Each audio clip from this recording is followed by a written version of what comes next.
ACK వాళ్ళ news పేపర్స్లో ప్రధాన వార్తల్లోకి వద్దాం. ముందుగా నమస్తే తెలంగాణ దినపత్రిక. నమస్తే తెలంగాణ దినపత్రికలో నిన్న జరిగిన పరిణామాలకు సంబంధించి ప్రధాన వార్త చూస్తున్నాం. లై డిటెక్టర్ పరీక్షకు సిద్ధమా అంటూ మనకి ప్రధానమైన హెడ్లైన్ కనిపిస్తోంది.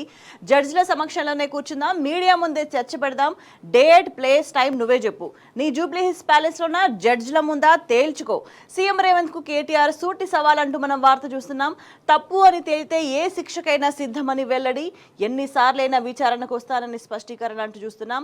న్యాయ వ్యవస్థపై నమ్మకం ఉందని వ్యాఖ్య, 8 గంటల పాటు ఈడీ విచారణ, సహకరించిన బీఆర్ఎస్ వర్కింగ్ ప్రెసిడెంట్, ఫార్ములా ఈ కార్ రేస్ పత్రాల సమర్పణ, 40కి పైగా ఈడీ ప్రశ్నల సమాధానం అంటూ కూడా మనం వార్తని గమనించవచ్చు. కీలకంగా దానికి సంబంధించిన ఫోటోగ్రాఫ్ కూడా ఇక్కడ మనం చూస్తున్నాం.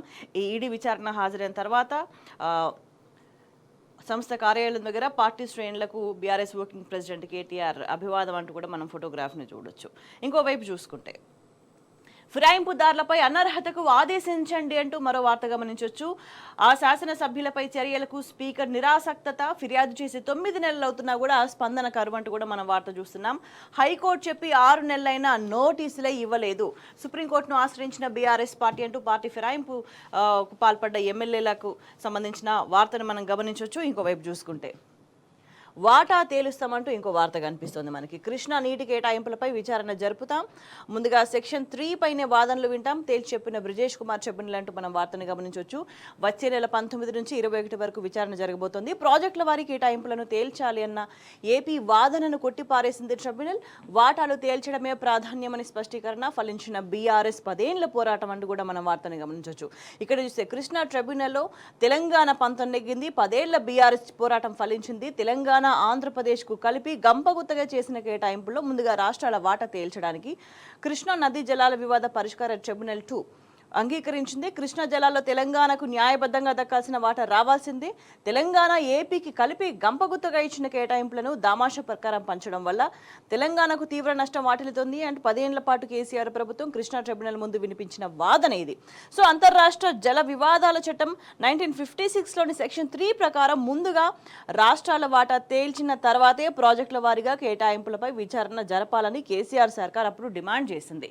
సో దీనికి సంబంధించి ప్రధాన వార్త ఇది. ఇంకా మరోవైపు చూసుకుంటే రోజుకు 4 టీఎంసీలు గోదావరి నుంచి తరలించే కుతంత్రం అంటూ మనం ఇంకో వార్త గమనించవచ్చు. బనకచర్ల వెనుక ఆంధ్రప్రదేశ్ భారీ స్కెచ్ అంటూ కూడా మన వార్తను చూస్తున్నాం. పోలవరం కుడి ఎడమ కాలువల ద్వారా గోదావరి జలాలను తరలించేలా పన్నాగం, టీఏసీ నిబంధనలకు విరుద్ధంగా ప్రాజెక్ట్ నిర్మాణం అంటూ కూడా మనం వార్తను గమనించాలి. అంతకంతకు కాలువల సామర్థ్యం పెంపు, 3 అధిక సామర్థ్యంతో పనులు, వాటిపై ఎక్కడ పడితే అక్కడ అదనపు లిఫ్ట్లు, పక్కా స్కెచ్తోనే పెన్నాకు గోదావరి మళ్లింపు అంటూ కూడా మనం వార్తను గమనించాలి. ఎందుకంటే ఏపీ ప్రభుత్వం చేపట్టిన గోదావరి బనకచెర్ల ప్రాజెక్టు తెలంగాణకు ఘోర శాపంగా మారింది. కృష్ణా జలాల తరహాలోనే గోదావరి జలాలను కూడా చెరబట్టే కుతంత్రం ఇందులో దాగి ఉందనే విషయాన్ని మనం ఇక్కడ గమనించాలి. వరద జలాల పేరుతో గోదావరి బనకచెర్ల లింక్ ద్వారా గోదావరి జలాలను పెన్నా బేసిన్ కు మళ్లించే కుట్రను అమలు చేస్తోంది. అందులో భాగంగానే నిబంధనలన్నీ అతిక్రమిస్తూ పోలవరం ప్రాజెక్టు పనులు నిర్వహిస్తోంది. రోజుకు 1 టీఎంసీ మేరకు జలాలు తరలించడానికి కాలువలు తవ్వాల్సి ఉన్న దాదాపు 4 టీఎంసీల సామర్థ్యంతో పనులు చేపట్టింది. పోలవరం డెడ్ స్టోరేజ్ నుంచి కూడా జలాలను సీమాంధ్రకు తరలించే వ్యూహంతో ముందుకు సాగుతోంది. అంతిమంగా ఇది బేసిన్లోని తెలంగాణకు తీరని నష్టాన్ని చేకూర్చనుందనే విషయాన్ని మనం గమనించాల్సిన అవసరం ఉంది. ఇక్కడ ఏపీ కుట్రలను ముందు నుంచే మాజీ సీఎం కేసీఆర్ పసిగట్టడంతో పాటు అడుగడుగునా అడ్డుకున్నారు. కానీ ఇప్పుడు గోదావరి జలాలు మొత్తం బేసిన్ బయటకు తరలిపోయే ప్రమాదం ఉంది అంటూ దీనికి సంబంధించి ప్రత్యేకమైన కథనాన్ని ఇక్కడ మనం గమనించవచ్చు. ఇంకోవైపు చూసుకుంటే సుంకే ఇంటిపై దాడికి యత్నం అంటూ కూడా మనం ఇంకొక వార్త గమనిస్తున్నాము. కాంగ్రెస్ ఎక్కడ చూసినా దాడుల సంస్కృతికి తెరతీసింది. కాంగ్రెస్ కార్యకర్తల విఫలయత్నం, వీధుల్లో వీరంగం అంటూ మనం వార్త గమనించవచ్చు. అడ్డుకున్న పోలీసులు, బూరుగుపల్లిలో ఘటన, మాజీ ఎమ్మెల్యే ఇంటిపై దాడి దుర్మార్గం అంటూ కూడా ఖండించారు కేటీఆర్. ఇంకా మరోవైపు చూస్తే గువ్వలపై కేసు నమోదు అంటూ ఇంకో వార్త చూస్తున్నాం. ఆలయంలోకి వెళ్లకుండా అడ్డుకున్న పోలీసులు, భ్రమరాంబ ప్రభోత్సవం ఊరేగింపులో ఘటన అంటూ మనం వార్తని గమనించవచ్చు. ఇక మిగతా అప్డేట్స్ ఒకసారి మనం గమనించినట్లయితే ఇంజనీరింగ్ విద్యార్థినిపై లైంగిక దాడి అంటూ మనం వార్త గమనిస్తున్నాము. ప్రైవేట్ వసతి గృహంలో దారుణం, ఒంటరిగాను యువతను చెరబట్టిన రియల్ ఎస్టేట్ వ్యాపారి కార్ డ్రైవర్, హాస్టల్ పై అంతస్తులో దావత్ చేసుకుని మద్యం మత్తులో అఘాయిత్యం, ఇబ్రహీంపట్నం మండలంలో ఘటన. రాష్ట్రంలో నిజంగా శాంతి భద్రతలకు సంబంధించి మహిళలకు కూడా ఎక్కడ కూడా రక్షణ లేకుండా పోతున్న ఘటనలు అనేకం జరుగుతున్నాయి. మరో దారుణమైన ఘటన అని చెప్పొచ్చేది. ఇంకోవైపు చూసుకుంటే హైదరాబాద్లో కాల్పుల కలకలం అంటూ కూడా చూస్తున్నాం. బీదర్లో ఏటీఎం లూటీ చేసిన దొంగల చోట డబ్బు పెడుతుండగా 2 సెక్యూరిటీ గార్డుల కాల్చివేత, 93 లక్షల నగదుతో హైదరాబాద్కు పరారీ, రాయచూర్కు బస్సులో వెళ్లేందుకు యత్నం, నగదు గుర్తించిన డ్రైవర్పై దుండగుల కాల్పులు, తప్పించుకునే క్రమంలో అఫ్జల్గంజ్లో హై డ్రామా, ఒకరిని వెంటాడి పట్టుకున్న పోలీసులు అంటూ క్వశ్చన్ మార్క్తో మనం వార్త చూస్తున్నాం. సో ఏ విధంగా శాంతి భద్రతల నిర్వహణ జరుగుతుంది రాష్ట్రంలో అనే దానికి నిదర్శనమే ఇటువంటి ఘటనలు అని చెప్పేసి మనం చెప్పొచ్చు. ఇంకోవైపు చూసుకుంటే పగలు కాంగ్రెస్, రాత్రి బీజేపీ అంటూ మనం ఇంకో హెడ్లైన్ చూస్తున్నాం. 2 పార్టీలతో ముఖ్యమంత్రి రేవంత్ బంధం, మహారాష్ట్ర తరహాలో ఢిల్లీలోనూ అబద్ధాలు, నాడు తెలంగాణ బలిదేవత అన్న రేవంత్ రెడ్డి, నేడు అదే నోటితో సోనియా గాంధీపై ప్రశంసలు, రాహుల్ అపాయింట్మెంట్ కోసమే ఇదంతా అంటూ కూడా వార్త కనిపిస్తోంది. ఈడీని ప్రభావితం చేసేలా కాంగ్రెస్ నేతల వ్యాఖ్యలు, కేటీఆర్ టార్గెట్ గా కాంగ్రెస్ బీజేపీ నేతల మాటలు, న్యాయ వ్యవస్థపై మాకు పూర్తి నమ్మకం ఉంది అంటూ బీఆర్ఎస్ నేత మాజీ మంత్రి వేముల ప్రశాంత్ రెడ్డి చేసిన వ్యాఖ్యల్ని మనం ఇక్కడ గమనించవచ్చు. మాట్లాడే సందర్భంలో ఫోటోగ్రాఫ్ కూడా మనం ఇక్కడ చూస్తున్నాం. ఇంకోవైపు చూసుకుంటే 8వ వేతన సంఘానికి పచ్చ జెండా అంటూ మనం వార్తను గమనించవచ్చు. ఇక్కడ ఉద్యోగులకు కేంద్ర ప్రభుత్వం శుభవార్త, శ్రీహరికోటలో 3వ లాంచ్ ప్యాడ్ నిర్మాణానికి కేబినెట్ ఆమోద ముద్ర అంటూ డిసిషన్స్ మనం చూస్తున్నాం. ఇంకోవైపు చూసుకుంటే ఓఎంఆర్ పద్ధతిలో నీటి యూజీ అంటూ చూస్తున్నాం. ఒకే రోజు ఒకే షిఫ్ట్లో పరీక్ష, నేషనల్ టెస్టింగ్ ఏజెన్సీ వెల్లడి, విద్యార్థులపై ఒత్తిడి తగ్గే అవకాశం అంటూ వార్త గమనించవచ్చు. ఇంకోవైపు సైఫ్ అలీ ఖాన్కు కత్తిపోట్లు అంటూ ఇంకో వార్త గమనిస్తున్నాం. ముంబైలోని ఇంట్లోకి చొరబడి దాడి చేసిన దుండగుడు, ప్రాణాపాయం లేదంటూ కూడా వైద్యులు వెల్లడి అంటూ మనం వార్తను గమనించవచ్చు. ఇంకోవైపు చూసుకుంటే ప్రతిరోజు మనకి ఇటువంటి వార్త కనిపిస్తుంది. ఈ వార్తలు మనం చూడొద్దని అనుకుంటున్నాం తెలంగాణలో, కానీ అప్పుల బాధతో యువ రైతు ఆత్మహత్య అని మన వార్తను చూస్తున్నాం. మెదక్ జిల్లా కౌడిపల్లిలో విషాదం అంటూ కూడా మనకి వార్త కనిపిస్తుంది. తెలంగాణలో ప్రజలంతా సుభిక్షంగా ఉండాలి, రైతులు కానీ ఎవరు కానీ ఆత్మహత్యలకు పాల్పడొద్దు అని ఏదైతే కోరుతా ఉన్నామో, కానీ దానికి విరుద్ధంగా మనం చాలా విషాదకరం అని చెప్పొచ్చు. ప్రతిరోజు ఇటువంటి వార్తని ఖచ్చితంగా ఒకటి చూడాల్సిన దారుణమైన పరిస్థితి తెలంగాణలో కాంగ్రెస్ హయాంలో నెలకొందని మనం చెప్పొచ్చు. ఇక ఇంకొక అప్డేట్ గమనించినట్లయితే 12 మంది నక్సల్స్ ఎన్కౌంటర్ అంటూ మనం ఇంకో వార్త గమనించవచ్చు. ఛత్తీస్గఢ్లోని బీజాపూర్లో ఎదురు కాల్పులు అంటూ చూస్తున్నాం. మృతుల సంఖ్య మరింత పెరిగే అవకాశం అంటూ కూడా మనకి వార్త కనిపిస్తుంది. సో అడవిని చుట్టుముట్టిన 1500 మంది జవాన్లు అంటూ కూడా మనం వార్తని గమనించవచ్చు. ఈ ఎన్కౌంటర్ల పరంపర అనేది కొంతకాలంగా కొనసాగుతూ వస్తుంది దేశవ్యాప్తంగా కూడా. ఇంకోవైపు చూస్తే RRR సౌత్ పై గందరగోళం అంటూ మనం ఇంకొక వార్త చూస్తున్నాం. రాష్ట్ర ప్రభుత్వ వైఖరిపై NHIA విస్మయం అంటూ కూడా గమనించవచ్చు. వికసిత్ భారత్లో చేపడతామని చెప్పిన కేంద్రం, అయినా DPR పేరుతో రాష్ట్ర సర్కార్ హడావిడి అంటూ కూడా మనం వార్తను గమనించవచ్చు. అంటే రాష్ట్ర ప్రభుత్వం ఎటువంటి నిర్ణయాలు తీసుకుంది, ఎటువంటి అంశాలకు ప్రాధాన్యం ఇస్తుంది, చేయాల్సిన పనులకు సంబంధించి కాన్సన్ట్రేట్ చేయకుండా మిగతా వ్యవహారాలకు సంబంధించి ఎట్లా దృష్టి కేంద్రీకరిస్తుంది అనే దానికి నిదర్శనంగా ఈ వార్తను మనం గమనించవచ్చు. ఇక అయితే నిన్న ఎటువంటి పరిణామాలు జరిగినాయని చెప్పేసి ఈడీ ఆఫీస్ దగ్గర ఉద్రిక్తత అంటూ మనం వార్త చూస్తున్నాం. ఈడీ ఆఫీస్ దగ్గర పోలీస్ బందోబస్తు ఎట్లా కనిపిస్తుంది, భారీగా పోలీసుల మోహరింపు, బీఆర్ఎస్ శ్రేణులతో వాగ్వాదం, ఎక్కడి వారిని అక్కడే అడ్డగింత, పలువురిని అరెస్ట్ చేసిన పోలీసులు అంటూ మనం వార్తను గమనిస్తున్నాం. బీఆర్ఎస్ నేత కృషాంక్ను బలవంతంగా లాకెళ్తున్న పోలీసులు అంటూ ఫోటోగ్రాఫ్ కనిపిస్తుంది. ఇంకోవైపు చూసుకుంటే లై డిటెక్టర్ పరీక్షకు సిద్ధమా అంటూ సవాల్ విసిరినరు కేటీఆర్, సీఎం రేవంత్ రెడ్డికి. దానికి సంబంధించి అప్డేట్ మనం చూస్తున్నాం. ఇన్ని కోట్ల ప్రజాధనం వృధా ఎందుకని ఈ సందర్భంగా కేటీఆర్ క్వశ్చన్ చేసిన పరిస్థితి కనిపిస్తుంది. ఇదే నిధులను ఇట్లా వృధా చేయకుండా ఏదో పథకానికి సంబంధించి చేసే లబ్ధిదారులకు ఎంతో కొంత న్యాయం జరుగుతుంది కదా అని చెప్పేసి కూడా మాట్లాడినరు. ఈ నేపథ్యంలో నేను న్యాయ వ్యవస్థపై నాకు నమ్మకం ఉంది, పూర్తి స్థాయిలో సహకరించినా, ఎన్నిసార్లు పిలిచినా మళ్ళీ వస్తారు, సహకరిస్తానని కూడా ఆయన కమెంట్ చేసిన సందర్భంగా అనిపిస్తుంది. ఇంకోవైపు తరలి వచ్చిన నేతలు కూడా కార్యకర్తలు అంటూ కూడా మనం చూస్తున్నాం. ఏం జరిగిందంటే ఈడీ ఆఫీస్కి మద్దతు తెలపడానికి కేటీఆర్కు బీఆర్ఎస్ నేతలు కార్యకర్తలు అక్కడికి చేరుకున్న సందర్భంలో పోలీసులు వాళ్ళ పట్ల దురుసుగా ప్రవర్తించారు. పోలీసులు దురుసుగా ప్రవర్తించి అనేక మంది బీఆర్ఎస్ నేతలను అరెస్ట్ చేసి స్టేషన్లకు తరలించారు. ఈ నేపథ్యంలో మహిళా నేతలను కూడా కొంతమంది నేతలను అందరినీ కూడా పిఎస్కు తరలించిన నేపథ్యంలో అక్కడ వెళ్ళి వాళ్ళని పరామర్శించారు మధుసూదనాచారి. దానికి సంబంధించి ఫోటోగ్రాఫ్ మనం చూస్తున్నాం. హైదరాబాద్ ఇమేజ్ దెబ్బతీస్తున్న కాంగ్రెస్ అంటూ ఎమ్మెల్యే సునీత లక్ష్మారెడ్డి చేసిన వ్యాఖ్యలు కూడా మనం ఇక్కడ గమనించవచ్చు. ఇంకోవైపు కరీంనగర్లో మీడియాతో మాట్లాడుతున్నారు మాజీ ఎమ్మెల్యే సుంకె రవిశంకర్. ఆయన ఇంటిపై దాడికి ప్రయత్నం చేసిండ్రు నిన్న దుండగులు, కాంగ్రెస్కు సంబంధించిన వ్యక్తులు. దానికి సంబంధించి ఆయన మాట్లాడుతున్నారు. కక్షపూరిత కేసులతో భయపెట్టలేరు అంటూ చొప్పదండి మాజీ ఎమ్మెల్యే సుంకె రవిశంకర్ చేసిన కామెంట్స్ మనం ఇక్కడ గమనించవచ్చు. ఇంకోవైపు కేటీఆర్ ప్రతిష్టను మసకబార్చే కుట్ర అంటూ ఈడీ విచారణ సందర్భంలో అరెస్ట్ను మంత్రులు కోరడం ఏంటి, ప్రజలను గందరగోళ పరిచేలా వార్తల ప్రసారం అవాంఛనీయం అంటూ కూడా చూస్తున్నారు. మాజీ ఎమ్మెల్సీ కన్నె ప్రభాకర్ ఫైర్ అంటూ మనం వార్త గమనించవచ్చు. దాడుల సంస్కృతి అంటూ దేవి ప్రసాద్ అమ్మ చేసిన వ్యాఖ్యలు కూడా మనం గమనించవచ్చు. ఇంకొక వైపు రేవంత్ రెడ్డి ఏం చేస్తున్నారంటే పగలు కాంగ్రెస్, రాత్రి బీజేపీ నేతలతో ఆ, ఆ, బంధం కొనసాగుతుంది అని చెప్పేసి మన వార్తని గమనిస్తున్నాం. అయితే ఢిల్లీలో కూడా అవే అబద్ధాలు అంటూ కూడా మనం వార్తని ఇక్కడ గమనించవచ్చు. ఎందుకంటే మహారాష్ట్ర ఎన్నికల సందర్భంలో ఎటువంటి వ్యాఖ్యానాలు చేసిండ్రు సీఎం రేవంత్ రెడ్డి, అక్కడ ఎటువంటి మాటలు మాట్లాడి అభాసు పాలైనరు ప్రజల్లో అనేది మనం ఆల్రెడీ చూస్తున్నాం. మళ్ళీ ఢిల్లీలో కూడా సేమ్ అటువంటి కమెంట్స్ చేసిన పరిస్థితి కనిపిస్తోంది. ఈ నేపథ్యంలో మహారాష్ట్ర తరహాలోనే ఢిల్లీలో కూడా కాంగ్రెస్కు గుణపాఠం తప్పదు అంటూ బీఆర్ఎస్ నేతలు కమెంట్ చేసిన సందర్భంగా అనిపిస్తుంది. ఎందుకంటే రాష్ట్రంలో హామీల అమలుకు సంబంధించి ఏ పార్టీ చర్యలు తీసుకుంటున్నారో ఎవరిని అడిగినా చెప్తారు, చాలా క్లియర్గా చెప్తారు. హామీల అమలు ఏ మేరకు జరిగింది, ఏ స్థాయిలో జరిగింది, ప్రజలు ఎట్లా ఇబ్బంది పడుతున్నారని. తెలంగాణలో పూర్తి స్థాయిలో అమలు కానే లేదు, అనేక విధాలుగా ప్రజలు ఇబ్బంది పడుతుంటే ఢిల్లీకి పోయి అక్కడ గెలిపిస్తే మేము హామీలు అమలు చేయించే బాధ్యత నాది అంటే అదే బాధ్యత ఏదో ఇక్కడ తీసుకోవచ్చు కదా అని తెలంగాణ ప్రజలు ప్రశ్నిస్తున్న సందర్భంగా అనిపిస్తుంది. ఇంకోవైపు చూసుకుంటే ప్రజల పక్షాన పోరాడుతున్నందుకే కేసులు అంటూ ఇంకొక హెడ్లైన్ చూస్తున్నాం. కేటీఆర్ని ఇబ్బంది పెట్టేందుకు యత్నమంటూ హుజురాబాద్ ఎమ్మెల్యే పాడి కౌశిక్ రెడ్డి చేసిన వ్యాఖ్యలు కూడా మనం ఇక్కడ గమనించవచ్చు. సో ఏదేమైనా సరే ఒక దాడుల కల్చర్ అనేది తెలంగాణలో కాంగ్రెస్ ప్రోత్సహిస్తుంది అనేది చాలా స్పష్టంగా అర్థమవుతుంది. మనం దానికి సంబంధించి కరీంనగర్ జిల్లా గంగాధర మండలం బూరుగుపల్లిలోని రవిశంకర్ ఇంటి మీద దాడి చేయడానికి వచ్చిన యూత్ కాంగ్రెస్ నాయకుల డీటెయిల్స్ మనకు కనిపిస్తున్నాయి. ఫోటోగ్రాఫ్ కూడా మనకి ఇక్కడ కనిపిస్తుంది. సో అక్కడ వాళ్ళని పోలీస్ స్టేషన్కు తరలిస్తున్నారు పోలీసులు. ఎందుకు ఇట్లా దాడులు చేస్తారు, ఎందుకు నిజంగా బీఆర్ఎస్ అడుగుతుంది ఏంటి, బీఆర్ఎస్ నేతలు అడుగుతుంది ఏంటి, మీరు ఇచ్చిన 6 గ్యారెంటీలను అమలు చేయండి, ప్రజలకు మేలు చేయండి, ప్రజలకు న్యాయం చేయండి అని అడుగుతున్నారు. కానీ కాంగ్రెస్ మాత్రం దీనికి ఉల్టా దాడుల సంస్కృతికి తెరతీసింది. ఎక్కడ చూసినా దాడులు చేస్తామంటూ కూడా బహిరంగంగా బాహాటంగా కాంగ్రెస్ నేతలు బెదిరిస్తున్న ఒక దారుణమైన పరిస్థితులు కనిపిస్తున్నాయి. ఇంకోవైపు చూసుకుంటే ఏస్ నెక్స్ట్కు ఏసీబీ నోటీసులు అంటూ కూడా చూస్తున్నాం. 18వ విచారణకు రావాలని పిలుపంటూ ఫార్ములా ఈ కార్ రేస్లో తొలి ప్రమోటర్ గ్రీన్కు అనుబంధ సంస్థ ఏస్ నెక్స్ట్కు గురువారం ఏసీబీ అధికారులు నోటీసులు ఇచ్చిండ్రు. సో ఈ నెల 18కి విచారణకు రావాలని నోటీసులో పేర్కొన్నారు. ఇంకోవైపు చూస్తే ఇవాళ షాబాద్లో రైతు ధర్నా అంటూ కూడా మన వార్తని గమనిస్తున్నాము.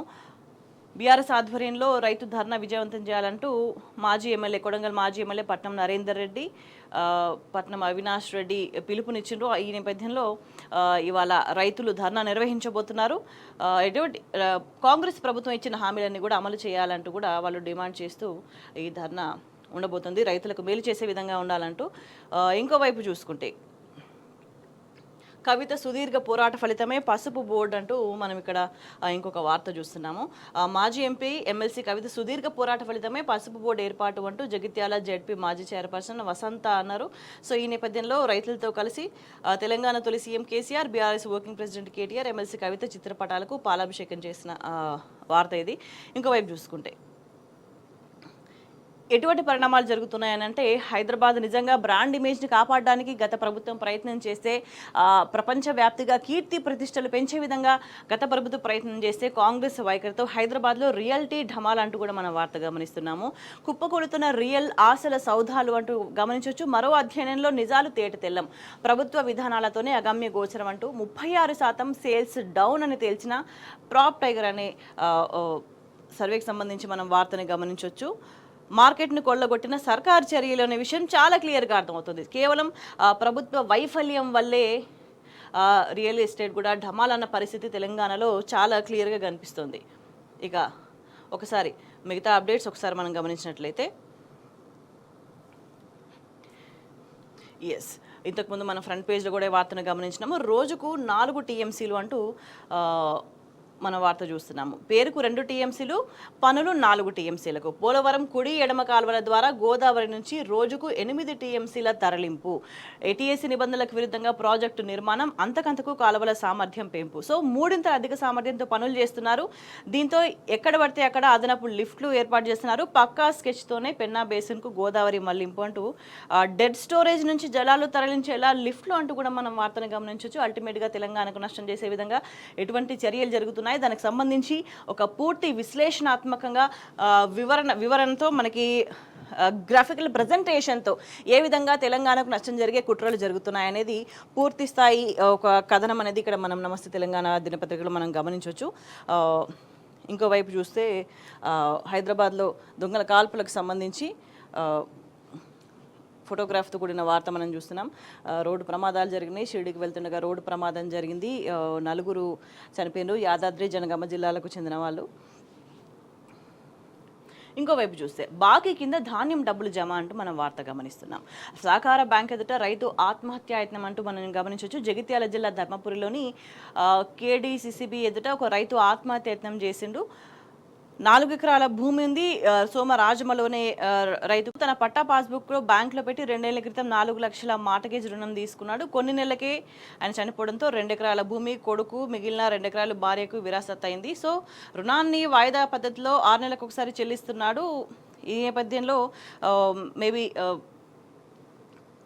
ఇందిరమ్మ ఈ నేపథ్యంలో అందుకు సంబంధించి 3 లక్షలు అదే బ్యాంకులోని శంకరమ్మ ఖాతాలు జమ అయినాయి. రుణం ఇంకా 2.90 లక్షలు ఉండగా శంకరమ్మ ఖాతా నుంచి పూర్తిగా కట్ చేయడంతో మల్లేష్ కలత చెంది బ్యాంకు దగ్గరికి వెళ్ళిండు. ధాన్యం డబ్బులు ఇవ్వకుంటే పెట్రోల్ పోసుకొని ఆత్మహత్యాయత్నం చేసుకుంటానని ఆందోళన వ్యక్తం చేసిండు. సో ఈ నేపథ్యంలో ఈ విషయాన్ని తెలుసుకొని అడ్డుకోవడంతో ప్రమాదం తప్పింది అనేసి మనం వార్తను గమనించవచ్చు. అంటే బాకీ కింద ధాన్యం డబ్బులు తీసుకుంటున్న పరిస్థితి అనేది నెలకొంది. ఎక్కడ చూసినా కూడా ఏదో విధంగా రైతులు ఇబ్బంది పడుతున్న సిచ్యువేషన్ చాలా క్లియర్గా కనిపిస్తుంది. అప్పుల బాధతో యువ రైతు ఆత్మహత్య అంటూ మనం చూస్తున్నాం. ఇంతకుముందు మనం అన్నాం పల్లె కృష్ణ అనే రైతు కేవలం 23 సంవత్సరాలే. ఆయన తన తండ్రి ఆరోగ్యం బాగాలేదు కాబట్టి ఈ బాధ్యతలు మోస్తున్నాడు. ఈ నేపథ్యంలో ఇబ్బంది వల్ల అప్పుల బాధతోని 23 ఏళ్ళకే ఒక యువ రైతు తనువు చాలించిన ఒక దారుణమైన పరిస్థితి తెలంగాణలో నెలకొన్నది అనేది మనకు చాలా స్పష్టంగా అర్థమవుతుంది. ఇంకోవైపు చూసుకుంటే RRR సౌత్ పై గందరగోళం అంటూ మనం చూస్తున్నాం. వార్త కాంగ్రెస్ ప్రభుత్వ వైఖరి మీద NHA విస్మయం అంటూ కూడా మనం గమనించవచ్చు. ఎందుకు కాంగ్రెస్ ప్రభుత్వం ఇట్లా వ్యవహరిస్తుంది? మేము వికసిత్ భారత్లో చేపడతామని చెప్తున్నా కూడా కేంద్రం చెప్పినప్పటికీ కూడా DPR పేరుతో రాష్ట్ర సర్కారు ఎందుకు హడావిడి చేస్తోంది అనేది ఇప్పుడు ప్రశ్నార్థకంగా మారింది. త్వరగా దక్షిణ భాగం పనులు చేపట్టాలని కోరుతున్న రాష్ట్రం ఇదే దక్షిణ భాగం కోసం DPR రూపకల్పనకు టెండర్లను ఆహ్వానించడంపై గందరగోళం నెలకొంది. NHA చేపట్టిన ప్రాజెక్టు కోసం అలైన్మెంట్ నుంచి DPRల తయారీ, టెండర్ల ప్రక్రియను అంతా ఆ సంస్థ చూసుకుంటుంది. DPR ఖరారైన తర్వాత రాష్ట్ర ప్రభుత్వం నుంచి ఏవైనా అభ్యంతరాలు ఉన్నా, మార్పులు చేర్పులు ఉన్నా సూచించవచ్చు. కానీ ఇక్కడ ఏకంగా రాష్ట్ర ప్రభుత్వమే DPR రూపొందించడం వెనుక కారణం ఏంటి అనేది ఎవరికి అంతుబట్టట్లేదు. NHA వద్ద మాత్రం ఇప్పటికీ గతంలో BRS ప్రభుత్వ హయాంలో రూపొందించిన ముసాయిదా అలైన్మెంట్ మాత్రమే ఉంది. రాష్ట్ర ప్రభుత్వం ఇటీవల మార్చిన అలైన్మెంట్ ఇంకా NHAకి చేరనే లేదు. రాష్ట్ర ప్రభుత్వం DPR రూపొందిస్తున్న విషయం కూడా తమకు తెలియదు అని NHA అధికారులు చెప్తున్నారు. రాష్ట్ర ప్రభుత్వ DPRను NHA ఏ మేరకు పరిగణలోకి తీసుకుంటుంది అనేది కూడా తేలాల్సి ఉంది అంటూ ప్రభుత్వ అత్యుత్సాహం అనేది ఇక్కడ చాలా క్లియర్గా కనిపిస్తుంది. ఇంకోవైపు చూసుకుంటే టీచర్ల ఆధిపత్య పోరుతోనే సమస్యలంటూ గురుకుల ప్రిన్సిపల్ శిక్షణలో మంత్రి సీతక్క వ్యాఖ్యానించిండ్రు. వివాదాస్పదమైన వ్యాఖ్యలు ఎక్కడ ఏ సమస్య జరిగినా కూడా తమ బాధ్యత వహించకుండా ఎక్కడో దగ్గర ఎవరి మీద ఒక మీద వేసేయడం అనేది వీళ్ళకి అలవాటుగా మారిపోయింది అనేది చాలా క్లియర్గా కనిపిస్తుంది. ఇంకోవైపు కాంగ్రెస్లో మాలల ఆధిపత్యం అంటూ ఇంకో వార్త చూస్తున్నాం. ఇంటికో డబ్బుతో 1,00,000 డప్పుల మూతకు కదిలి రావాలి అంటూ MRPS వ్యవస్థాపక అధ్యక్షుడు మందకృష్ణ మాదిగ చేసిన వ్యాఖ్యలు మనం గమనించవచ్చు. ఇంకోవైపు ఇంతకుముందు మాట్లాడుకున్నాం, తెలంగాణలో గ్యారంటీలు అమలు చేశామంటూ ముఖ్యమంత్రి మాట్లాడిన మాటలు, తెలంగాణ ముఖ్యమంత్రి రేవంత్ రెడ్డి ఢిల్లీలో మాట్లాడిన మాటలు, హామీ మేరకు రుణమాఫీ పూర్తి చేశాము, ఢిల్లీలోనూ హామీలు అమలు చేస్తామంటూ ఆయన చేసిన వ్యాఖ్యలు ఇప్పుడు హాస్యాస్పదంగా మారినాయి. తెలంగాణలో ఏ విధంగా ప్రజలు ఇబ్బంది పడుతున్నారు, అన్ని వర్గాల ప్రజలు ఎట్లా సమస్యల పాలవుతున్నారు అనేది చూస్తూనే ఈ స్థాయిలో అబద్ధాలు మాట్లాడడం పట్ల అంత విస్మయం వ్యక్తం చేస్తున్న సిచ్యువేషన్ చాలా క్లియర్గా కనిపిస్తుంది. సో ఇంకొక వైపు చూసుకుంటే అదానీ సిమెంట్ పరిశ్రమను రద్దు చేయాలంటూ మనం CPM రాష్ట్ర కార్యదర్శి తమ్మినేని వీరభద్రం చేసిన కమెంట్స్ మనం చూస్తున్నాం. రామన్నపేటలో అంబుజా సిమెంట్ ప్రతిపాదిత స్థలాన్ని పరిశీలిస్తున్న CPM రాష్ట్ర కార్యదర్శి వీరభద్రం ఆ పార్టీ నాయకుల ఫోటోగ్రాఫ్ కూడా మనం గమనించవచ్చు. ఎక్కడ చూసినా కూడా అదానీ తెలంగాణకు నష్టం చేస్తున్నాడు అనే విషయంలోనే కనిపిస్తున్నప్పటికీ కూడా ఒకవైపు కేంద్రంలో బీజేపీ, ఇంకోవైపు రాష్ట్రంలో రేవంత్ సర్కార్ మాత్రం రెడ్ కార్పెట్ పరుస్తున్న పరిస్థితి చాలా క్లియర్గా కనిపిస్తుంది. ఇంకా ఈవీ బస్సులతో ఉద్యోగ భద్రత ప్రశ్నార్థకం అంటూ కార్మిక సంఘాల నేతలు చేసిన వ్యాఖ్యలు మనం గమనించవచ్చు. పూజారుల సమస్యలు పరిష్కరించాలి అంటూ టీటీడీ నుంచి రాష్ట్ర వాటా 28 కోట్లు తేవాలి అంటూ federation of Brahmin association demand చేస్తున్న పరిస్థితి చాలా క్లియర్గా కనిపిస్తుంది. ఇంకోవైపు అమ్మకానికి సర్కారు భూములు అంటూ కూడా మన వార్త గమనించవచ్చు. 3,500 కోట్ల సమీకరణకు సిద్ధం. వేలంలో స్థలాలు, ప్లాట్ల విక్రయం, వచ్చే నెలలోనే వేలం నోటిఫికేషన్, ఆర్థిక లోటును పూడ్చుకునే యత్నం అంటూ కూడా మనం గమనిస్తున్నాం. ఇంకోవైపు చూసుకుంటే చిట్టడకి పునరావాస ముప్పు అంటూ ఇంకో వార్త చూస్తున్నాం. బాచారంలో కాలనీల ఏర్పాటుకు 1,500 హెక్టార్ల గుర్తింపు, 1,00,000 చెట్ల తొలగింపుకు కేంద్రం అనుమతి కోరింది అటవీ శాఖ. చెట్ల తొలగింపుకు సంబంధించి పర్యావరణ సామాజికవేత్తలు అభ్యంతరం వ్యక్తం చేస్తున్నారు. అయితే పులులకు చెంచులకు మధ్య వైరమే లేదు అంటూ గోరటి వెంకన్న చేసిన కమెంట్ మనం చూస్తున్నాము. ఎమ్మెల్సీ ప్రజాకవి అయిన పులులకు చెంచులకు మధ్య వైరమే లేదు, అడవి చెంచులు వేరువేరు కాదు, చెంచుల ఆవాసమే నల్లమల అడవి, తల్లి తావు నుంచి గిరిజనులను వేరు చేయొద్దు, భూగర్భ వనరులను వెలికితీసే కుట్రలతో పాలకులు చెంచులను అడవికి దూరం చేస్తున్నారు, నల్లమలలో యురేనియం నిక్షేపాలను వెలికి తీయొద్దని గతంలోనే కేసీఆర్ ప్రభుత్వం తీర్మానం చేసి కేంద్రానికి పంపింది అంటూ కూడా ఆయన చేసిన కీలకమైన కమెంట్స్ని మనం ఇక్కడ గమనించవచ్చు. ఆఖరుకు కాంగ్రెస్ అధికారంలోకి వచ్చిన తర్వాత గిరిజనులను కూడా తీవ్రంగా ఇబ్బంది పెడుతున్న పరిస్థితి మనం చాలా క్లియర్గా గమనిస్తున్నాం. ఇంకోవైపు చూస్తే చెట్ల తొలగింపు పర్యావరణానికి ముప్పు అంటూ ప్రొఫెసర్ తిరుపతిరావు చేసిన కమెంట్ చూడొచ్చు. ఓయూ మాజీ వీసీ, ఆయన పర్యావరణ నిపుణులు. సో ఇంకోవైపు చూస్తే చేర్యాలలో కోస్తా మోసం అంటూ ఒక కోస్తా యాప్కు సంబంధించి. సో ఈ యాప్లో కోట్లలో పెట్టుబడులు పెట్టిండ్రు. 6,000 మందికి పైగా బాధితులు ఉన్నారు. 3 రోజులుగా యాప్ తెరుచుకోవట్లేదు. ఈ నేపథ్యంలో చేర్యాల పోలీసులు దీనికి సంబంధించి ఎంక్వైరీ చేస్తున్న పరిస్థితి కనిపిస్తుంది. ఇక మరోవైపు గమనించినట్లయితే ప్రజల నుంచి ప్రభుత్వ పరిపాలన పట్ల కాంగ్రెస్ ప్రజాప్రతినిధుల వైఖరి పట్ల తీవ్రంగా వ్యతిరేకత వ్యక్తమవుతుంది. దానికి నిదర్శనమే మనం మధిరలో భట్టి దిష్టిబొమ్మ దహనం అంటూ మనం వార్తను చూస్తున్నాం. బీఆర్ఎస్ నాయకుడు బోర్డు తొలగించడంపై గ్రామస్తుల ఆగ్రహం అంటూ మనం వార్తని గమనించవచ్చు. ఇంకొక వైపు చూసుకుంటే